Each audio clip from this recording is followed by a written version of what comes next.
हरे कृष्णा।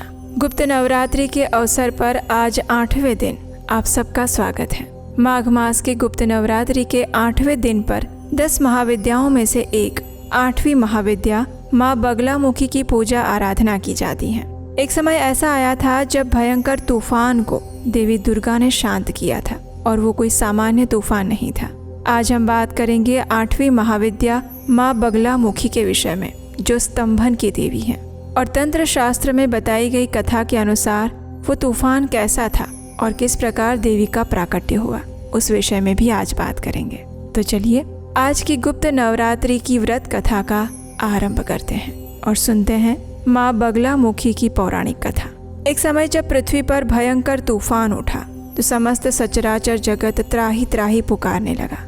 ऐसा लग रहा था मानो संपूर्ण जगत का नाश हो जाएगा। स्वयं वायुदेव भी उसे नियंत्रित करने में असमर्थ हो रहे थे। और तब सभी देवतागण सौराष्ट्र क्षेत्र में एकत्रित होते हैं और सभी ने मिलकर देवी दुर्गा की आराधना की, उनसे प्रार्थना की। स्वयं भगवान विष्णु चिंतित हो गए कि आखिर ये प्रबल चक्रवात संपूर्ण ब्रह्मांड को नष्ट कर सकता है। ये सोचकर उन्होंने स्वयं भी 1000 वर्षों तक तपस्या की। भगवान विष्णु की कठिन तपस्या से प्रसन्न होकर माँ महात्रिपुरा ने उस भयानक चक्रवात को शांत कर दिया। तत्पश्चात माँ की दृष्टि निकटस्थ हरिद्रा सरोवर नामक एक झील पर पड़ी और वहाँ पर वे जल क्रीड़ा करने लगी। तत्पश्चात सौराष्ट्र के निकट एक स्थान पर कृष्ण पक्ष चतुर्दशी की मध्यरात्रि में, जिसे वीर रात्रि कहा जाता है, उस पीली झील से एक तेजस्वी देवी प्रकट होती है और शास्त्रों के अनुसार वो मंगलवार का दिन था। बगलामुखी का अर्थ होता है बगला और मुखी। बगला संस्कृत मूल वल्गा का अपभ्रंश है, जिसका अर्थ है लगाम, यानी घोड़े को नियंत्रित करने का साधन। अतः बगलामुखी का अर्थ है वो देवी जिनके पास शत्रुओं को नियंत्रित और स्तंभित कर देने की शक्ति है, और इसीलिए उन्हें स्तंभन की देवी भी कहा जाता है। शास्त्रों के अनुसार सर्वप्रथम भगवान ब्रह्मा जी ने बगला महाविद्या का अभ्यास किया था। फिर उन्होंने वो विद्या सनक आदि ऋषियों को दी, जिन्होंने इसे देवर्षि नारद को प्रदान किया, और फिर परमहंस सांख्यायन को प्राप्त हुई। देवी बगलामुखी का वर्ण सुवर्ण जैसा है। वे अमृत से भरे पीले कमलों के सागर में स्थित स्वर्ण सिंहासन पर विराजमान है। उनके मस्तक पर अर्धचंद्र सुशोभित है। वे पीताम्बर धारण करती हैं और इसीलिए उन्हें पीताम्बरा भी कहते हैं। वे अपने दाहिने हाथ में गदा धारण करती हैं, जिसके द्वारा वे असुरों का नाश करती हैं, और अपने बाएं हाथ से वे असुर की जीवा को बाहर खींचती हैं। ये स्तंभन यानी शत्रुओं को स्तब्ध, स्थगित और मौन करने की शक्ति का प्रतीक है।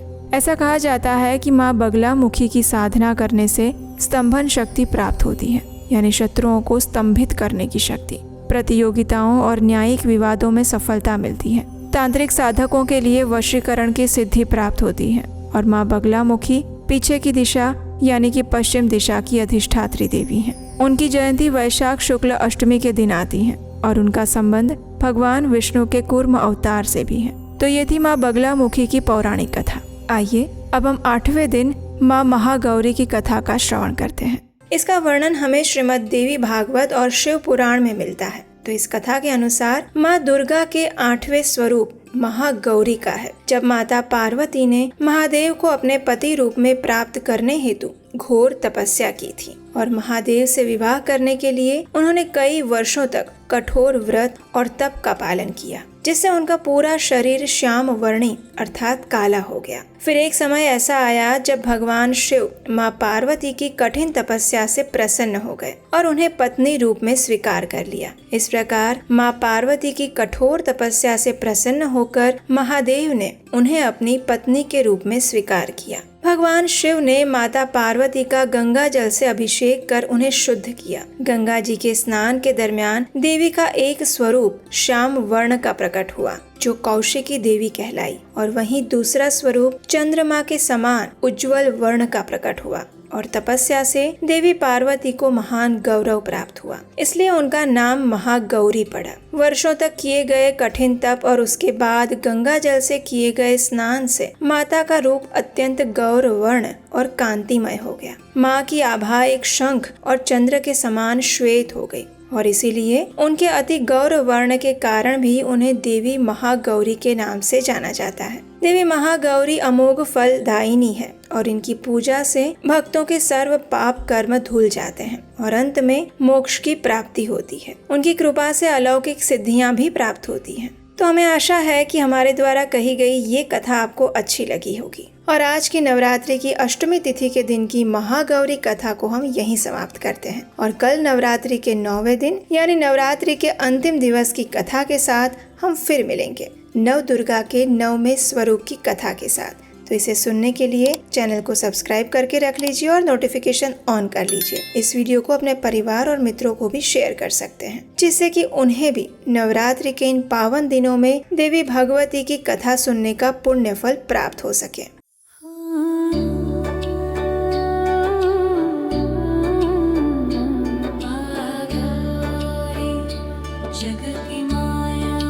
जय उमा गौरी जगत की माया, जय उमा भवानी जय महामाया। हरिद्वार कनखल के पासा, महागौरी तेरा वहाँ निवासा। चंद्रकली और ममता अम्बे, जय शक्ति जय जय माँ जगदम्बे।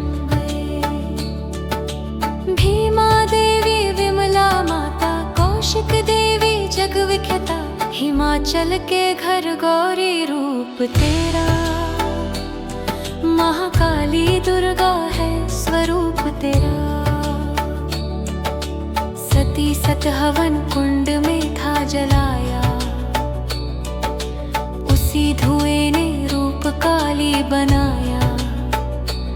बना धर्म सिंह जो सवारी में आया, तो शंकर ने त्रिशूल अपना दिखाया।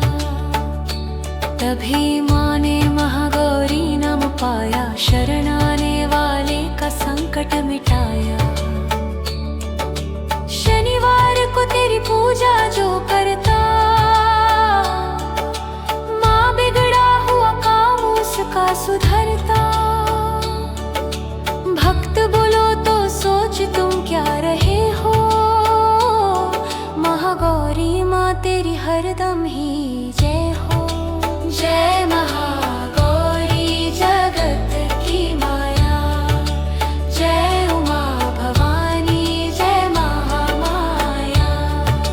जय महागौरी जगत की माया, जय उमा भवानी जय महामाया।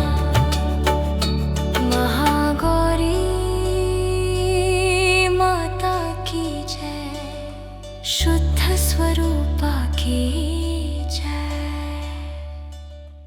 और जैसा कि आप जानते हैं, देवी दुर्गा की ये सभी कथाएं हमने अपने प्रमाणभूत वैदिक ग्रंथों और पुराणों से ही आपको सुनाई हैं, जिसमें किसी भी प्रकार की कोई मिलावट नहीं है। तो आने वाले समय में भी हम ऐसे ही हमारे वैदिक ज्ञान का यथारूप में प्रचार कर सकें, इसके लिए आप हमें अपनी क्षमता अनुसार सहयोग दे सकते हैं और हमारे लिए प्रार्थना कर सकते हैं। तो चलिए, नवरात्रि के पावन अवसर पर महाअष्टमी तिथि के दिन माँ दुर्गा के महागौरी स्वरूप से प्रार्थना करते हैं कि वे हमें अभय वरदान दे और आध्यात्मिक मार्ग पर अग्रसर होने में हमारी सहायता करें, जिससे हम अपने परम गंतव्य को प्राप्त कर सके।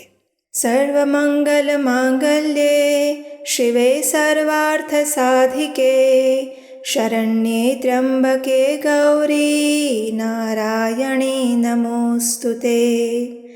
या देवी सर्वभूतेषु माँ गौरी रूपेण संस्थिता, नमस्तस्यै नमस्तस्यै नमस्तस्यै नमो नमः। हरे कृष्ण।